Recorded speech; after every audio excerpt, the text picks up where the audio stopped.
Alright, ladies and gentlemen, welcome back to the channel. Today we're talking about the Baltimore Ravens getting their third straight victory on the road against the New Orleans Saints. Now, I know the Saints don't necessarily scare too many people out there. However, they had a really nice, impressive shutout, which is very rare in today's day and age, against Las Vegas last week.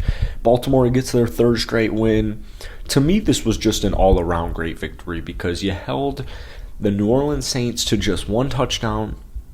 You just controlled the game. Basically, that's just a quick summary of tonight's game.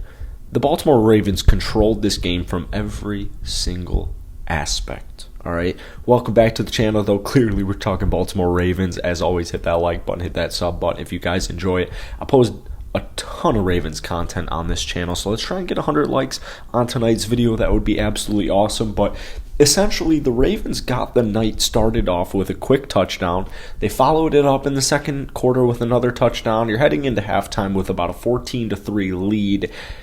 They just controlled every aspect of this game, and a lot had to do with the run offense. When we take a look at Lamar Jackson as far as throwing the ball, there was no Mark Andrews, okay? These are pretty important things, all right?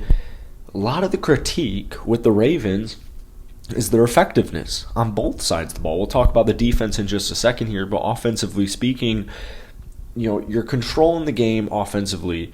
The run game was just pristine. It really was pristine. Lamar Jackson throwing the ball, 12 of 22, 133 yards and a touchdown. Rushing the ball, he went for 11 carries, 82 yards. That's about a 7.5 yards per rush. Lamar Jackson he had his way in this game. They didn't have to do anything crazy. I know you might look at, if you missed tonight's game and you're a Ravens fan and you look at tonight's box score, it's nothing crazy.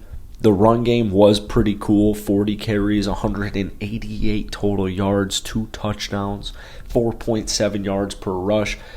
Their longest was an 18-yard run by Kenyon Drake.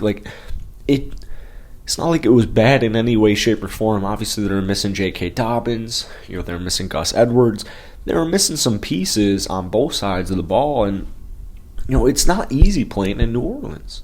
It just isn't easy playing on the road at all in the NFL. So I think, to me, the way they were able to establish the running game, to me, meant a lot. Because, like I said, they're very banged up at the running back position. But that's one of the critiques with the Ravens is all right, yeah, cool. We know Lamar Jackson can throw the ball. We know he can hit an open receiver. We know he can make a pass. We know he can specifically make a play. But what's that run game looking like? And on this win streak in specific, and keep in mind, man, the Baltimore Ravens are 4-1 on the road. That's a very underrated statistic. They're 4-1 on the road. If you're in the NFL and that's your road stats, you should be very, very pleased. So I'm taking that any day of the week. I don't care who you're playing. This is the National Football League. Anybody can beat anybody on any given week. Prime time, the Saints, Dennis Allen, they love to come up with very crafty, very creative, schematic defensive schemes, game plans. Baltimore just had their way with them. They didn't have to do anything crazy. They didn't turn the ball over. They limited their mistakes, and they got the job done on the offensive end. Shout out Isaiah Likely, filling in for Mark Andrews tonight.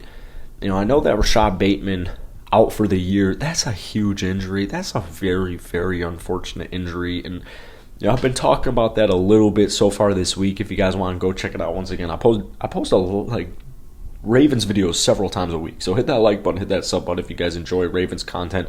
Show some love down below in the comment section. But Deshaun Jackson got injured.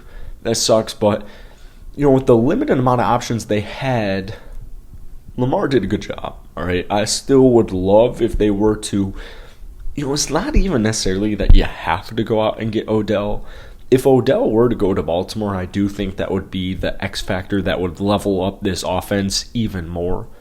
It just would take him to the next level. An already explosive offense, getting another offensive explosive playmaker in Odell Beckham Jr., I think that really would do wonders for him. However, if he does end up going to where he's projected to go, either the Kansas City Chiefs or the Buffalo Bills, to each their own. There are also other wide receivers who could go out there. However, I genuinely kind of like what they have right now. I know it isn't necessarily eye-popping from a week-to-week basis, like Isaiah Likely, the tight end, led receiving tonight with just one catch for 24 yards. That was the lead. But keep in mind, man, the Ravens just ran the ball. 40 rushing attempts. They just ran it right up the Saints' gut and got it done. Now, defensively speaking, this was cool because the Ravens have lost they've only lost 3 times on the season. Very impressive. You're 6-3 on the year, and it's just great. Now, Raven fans don't need to be reminded of how they lost the game to the Miami Dolphins. 42-38 in the second week of the season. To me, my own opinion, it was the second week of the season. All right. Now you go to week 4. They lost at home once again to the Buffalo Bills. Well, it's the Buffalo Bills, and it still is week 4. A couple of weeks later, you head to New York. You play the Giants. You lose 24-20. My point is, the Baltimore Ravens defense in weeks 2, you gave up 38 to Miami. In week 3, you gave up 26 to New England.